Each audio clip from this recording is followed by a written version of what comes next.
নমস্কাৰ বন্ধুসকল, অসমৰ বাহিৰৰ পৰা যিসকল লোকে ইতিমধ্যে অসমলৈ উভতি আহিছে তেওঁলোকৰ কাৰণে অসম চৰকাৰে এটা গুৰুত্বপূৰ্ণ ঘোষণা কৰিছে। তেওঁলোকে যিহেতু কৰ্মসূত্ৰে অসমৰ বাহিৰত গৈছিল আৰু তেওঁলোকে কোভিড-19ৰ কাৰণে তেওঁলোকে ঘৰলৈ উভতি আহিব লগা হৈছে আৰু অসমত যেহেতু তেওঁলোকে সংস্থাপন পোৱা নাই, ঘৰতে বহি থাকিব লগা হৈছে। এতিয়া কেনেকৈ তেওঁলোকে পৰিয়ালসমূহ চলাব তাক লৈ অসম চৰকাৰে ইতিমধ্যে চিন্তা চৰ্চা কৰিছে আৰু তেওঁলোকক অসমতে বিভিন্ন কোম্পানীত নিয়োজিত কৰিব। তাৰ কাৰণে আপোনালোকে এটা ফৰ্ম ফিল-আপ কৰিব লাগিব। ফৰ্মখন ফিল-আপ কৰি ক'ত জমা দিব লাগিব, কি কৰিব লাগিব, সকলো বিষয়ত আপোনালোকক জনাম। ভিডিঅ'টো শেষলৈ চাব। চেনেলটো যদি নতুন হয় প্লিজ চেনেলটো ছাবস্ক্ৰাইব কৰিব আৰু লগতে থকা বেল আইকনটো প্ৰেছ কৰিব। সব বন্ধুসকল, ফৰ্মখনৰ লিংকটো মই ভিডিঅ'ৰ ডেছক্ৰিপশ্যনত দি দিম। তাৰ পৰা আপোনালোকে মোবাইলতে ডাউনলোড কৰি যিকোনো এখন কম্পিউটাৰ চেণ্টাৰত যাই আপোনালোকে এই ফৰ্মখন প্ৰিণ্ট আউট কৰি ল'ব। লোৱাৰ পিছত আপোনালোকে ষ্টেপ বাই ষ্টেপ আপোনালোকে ফৰ্মখন ফিল-আপ কৰিব। ফৰ্মখন কেনেকৈ ফিল-আপ কৰিব লাগিব আপোনালোকে সম্পূৰ্ণ ভিডিঅ'টো চাব, ষ্টেপ বাই ষ্টেপ চাব, মিছ নকৰিব। মিছ কৰিলে আপোনালোকে বুজি নাপাব আৰু ফৰ্মখন ফিল-আপ কৰাত অসুবিধা হ'ব। সব বন্ধুসকল, ইয়াতে প্ৰথমতে আপোনালোকে দেখা পাইছে এড্ৰেছ। আপোনালোকে ইয়াতে এড্ৰেছ দেখা পাইছে। আপোনালোকে প্ৰথমতে ডিষ্ট্ৰিক্টৰ নেম দিব, যি ডিষ্ট্ৰিক্টৰ হয় সেই ডিষ্ট্ৰিক্টৰ নেম দিব।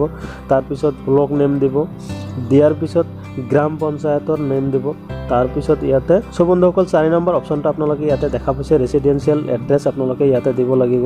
ইয়াতে আপোনালোকে ভিলেজ দিব। তাৰপিছত পোষ্টেল পিনক'ড যিটো আছে সেইটো আপোনালোকে ইয়াতে দিব। দিয়াৰ পিছত আপোনালোকে ইয়াতে বি নম্বৰ অপশ্যনটো দেখা পাইছে মাইগ্ৰেশ্যন ইনফৰমেশ্যন।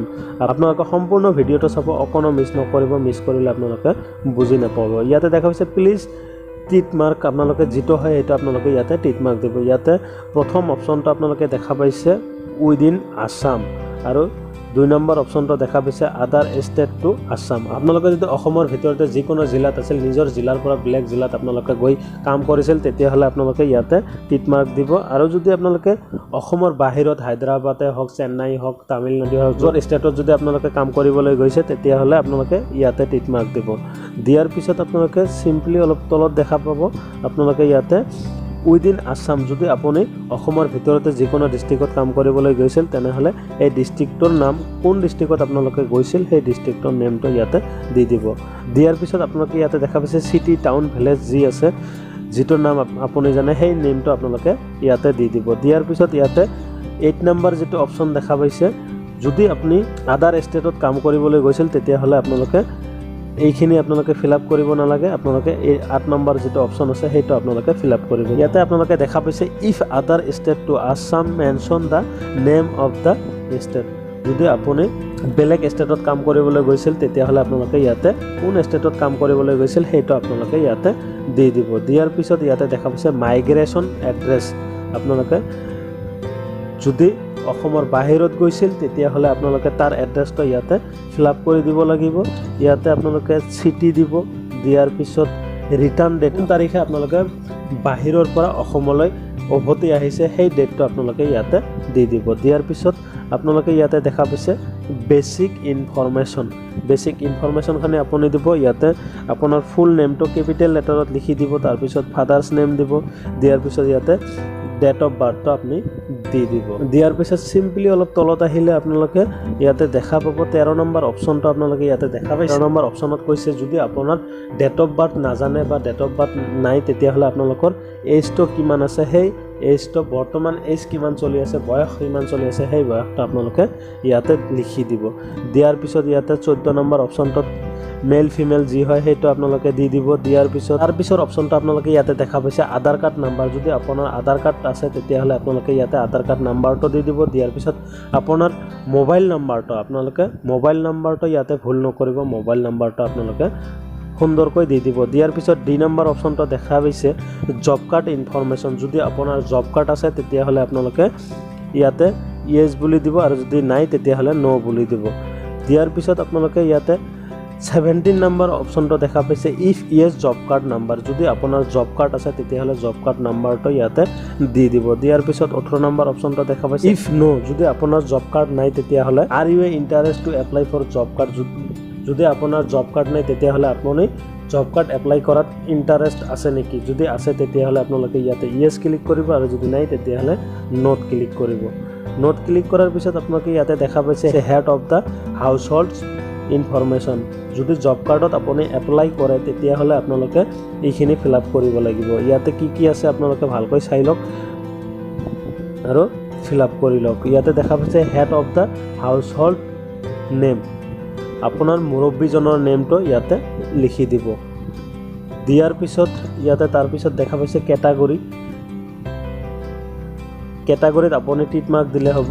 আপুনি যদি জেনেৰেল হয় জেনেৰেলত টিক মাৰ্ক দিব, OBC হ'লে OBC, যি হয় আপুনি সেইটো ইয়াতে দি দিব। ইয়াৰ পিছত আপোনাৰ ঘৰৰ মুৰব্বীজন যদি মহিলা হয় তেতিয়াহ'লে আপোনালোকে ইয়াতে টিক মাৰ্ক দিব। দিয়াৰ পিছত আপুনি ইয়াতে 21 নম্বৰ অপশ্যনটো দেখা পাইছে, যদি আপুনি BPL হোল্ডাৰ হয় তেতিয়াহ'লে আপোনালোকে ইয়েছ দিব, আৰু যদি BPL হোল্ডাৰ নহয় তেতিয়াহ'লে ন' বুলি ইয়াতে ক্লিক কৰিব। ক্লিক কৰাৰ পিছত ইয়াতে দেখা পাইছে signature of the migrant worker, যিজনে অসমৰ বাহিৰৰ পৰা অসমলৈ উভতি আহিছে, কৰ্মসূত্ৰে অসমৰ বাহিৰত গৈছিল আৰু অসমলৈ উভতি আহিছে, তেওঁ ইয়াতে ছিগনেচাৰ কৰিব। আৰু তাৰপিছত তেখেতে আৰু ইয়াতে এটা টিপচহী দিব।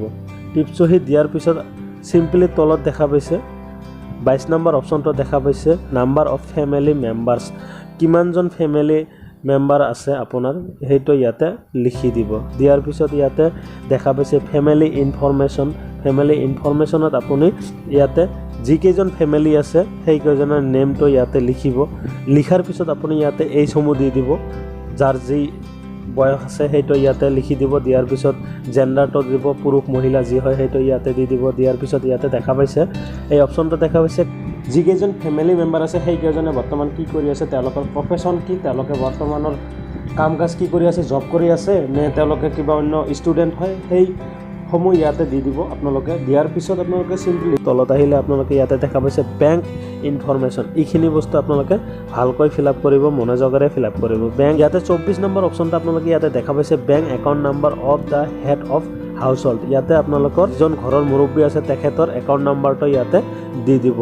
দিয়াৰ পিছত ইয়াতে দেখা পাইছে 25 নম্বৰ অপশ্যনটো আপোনালোকে দেখা পাইছে বেংক একাউণ্ট হোল্ডাৰ নেম, তেখেতৰ নেমটো ইয়াতে দি দিব, যাৰ বেংক একাউণ্ট নাম্বাৰ দিব তেখেতৰ ইয়াতে নেমটো দি দিব। দিয়াৰ পিছত ইয়াতে তাৰপিছত দেখা পাইছে নেম অফ দ্য বেংক, বেংকৰ নেমটো দি দিব। দিয়াৰ পিছত ইয়াতে IFSC কোডটো ভালকৈ আপুনি ফিল আপ কৰি দিব। দিয়াৰ পিছত ইয়াতে ব্ৰাঞ্চ নেমটো দি দিব। দিয়াৰ পিছত চিম্পলি তলত আহিলে ইয়াতে দেখা পাইছে ৱৰ্ক ইনফৰমেশ্যন, ইয়াতে আপুনি কোনটো বিভাগত কাম কৰিব বিচাৰে সেইটো আপুনি ইয়াতে চাই কেনে দি দিব। যিটোত কৰিব বিচাৰে সকলোবোৰ ইয়াতে দিয়া আছে, আপুনি যিটো ভাল পায় সেইটোত আপুনি টিক মাৰ্ক এটা লগাই দিব। দিয়াৰ পিছত তলত আহিলে ইয়াতে দেখা পাব 31 নম্বৰ অপশ্যনটোত আপোনালোকে দেখা পাব এইখিনিত কৈছে যদি আপোনাৰ ওপৰত যিখিনি অপশ্যন দিছে সেইকেইটা যদি আপোনাৰ পচন্দনীয় নহয় আৰু আপুনি যদি বেলেগ কিবা আপোনাৰ জনা আছে বা কৰিব বিচাৰে তেতিয়াহ'লে আপোনালোকে ইয়াতে 31 নম্বৰ যিটো অপশ্যন আছে সেইটোত আপুনি লিখি দিব। লিখি দিয়াৰ পিছত ইণ্টাৰেষ্ট ইন স্কিল ট্ৰেইনিং, যদি আপুনি ট্ৰেইনিং কৰিব বিচাৰে তেতিয়াহ'লে আপোনালোকে ইয়াতে ইয়েছ বুলি দিব, আৰু যদি নিবিচাৰে তেতিয়াহ'লে নট ক্লিক কৰিব। এইটো ট্ৰেইনিং আপোনালোকৰ হয়তো 15-20 দিন হ'ব পাৰে বা 4-5 দিনো হ'ব পাৰে, আৰু এই ট্ৰেইনিংটো কৰাৰ পিছত আপোনালোকক এটা ট্ৰেইনিং চাৰ্টিফিকেট দি দিব, সেইটো আপোনালোকৰ বহুত কামত দিব, সেইকাৰণে আপোনালোকে ট্ৰেইনিংটো কৰি লোৱাটোৱে ভাল হ'ব। হোৱাৰ পিছত ইয়াতে আপোনালোকে দেখা পাইছে 33 নম্বৰ অপশ্যনটো দেখা পাইছে if Yes please mention the skill, আৰু যদি ট্ৰেইনিং কৰিব বিচাৰে তেতিয়াহ'লে কিহত ট্ৰেইনিং কৰিব সেইটো ইয়াতে আপোনালোকে লিখি দিব। সব বন্ধুসকল ফিল আপ কৰাৰ পিছত আপোনালোকে ইয়াতে আৰু এটা বস্তু আছে, এইটো আপোনালোকক কোৱা নাই, এইটো আপোনালোকে ভালকৈ জানি ল'ব। ইয়াতে এটা ফটো লগাই দিব লাগিব, প্ৰেজেণ্ট বৰ্তমানত যিটো ফটো আছে সেই ফটোখন ইয়াতে লগাই দিব লাগিব। লগাই দিয়াৰ পিছত আপোনালোকে ক'ত জমা দিব লাগিব, ইয়াতে আপোনালোকে দেখা পাইছে panchayat and rural development department Assam. আপোনালোকে এই ফৰ্মখন ফিল আপ কৰি আপোনালোকে নিজৰ যিখন পঞ্চায়ত আছে সেই পঞ্চায়তৰ যিকোনো এজন প্ৰতিনিধিৰ হাতত জমা দিলে হ'ব, ৱাৰ্ড মেম্বাৰৰ হাতত জমা দিলেও হ'ব, নতুবা আপোনালোকে প্ৰেচিডেণ্ট বা সচিব যিজন আছে তেখেতৰ হাততো জমা দিলে এই ফৰ্মখন হৈ যাব। সব বন্ধুসকল ভিডিঅ'টো সকলোলৈ শ্বেয়াৰ কৰিব, সকলো যাতে গম পায় যিসকলে বহিৰাজ্যৰ পৰা অসমলৈ উভতি আহিছে আৰু কামৰ কাৰণে হাহাকাৰ কৰি আছে তেওঁলোকলৈ শ্বেয়াৰ কৰিব, আৰু যদি চেনেলটোত নতুন হয় প্লিজ চেনেলটো ছাবস্ক্ৰাইব কৰিব আৰু লগতে থকা বেল আইকনটো প্ৰেছ কৰিব। সব বন্ধুসকল আজিৰ ভিডিঅ'টোত এইখিনি আছিল, পৰৱৰ্তী নতুন এটা ভিডিঅ'ৰ সৈতে পুনৰ লগ পোৱাৰ আশাৰে তেতিয়ালৈ জয় অসম।